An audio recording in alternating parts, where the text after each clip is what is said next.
Hey guys, আজকে আমরা এইটা আনবক্সিং করছি, my favourite super hero toy. কিভাবে করতে হয়, কিছু দিয়ে করতে হয়, দাঁড়াও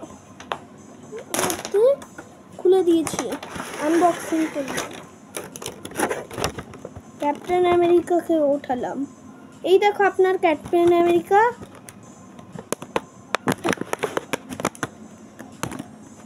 এই দেখো শিল্ড,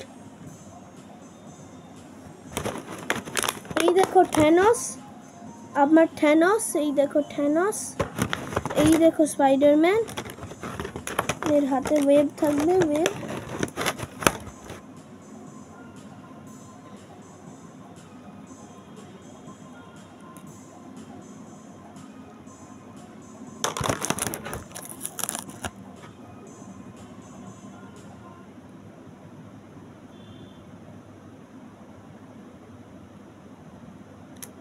এইটা এগুলো আছে হাল্ক, ये देखो बिग हल्क हमारा है सुपर हीरो।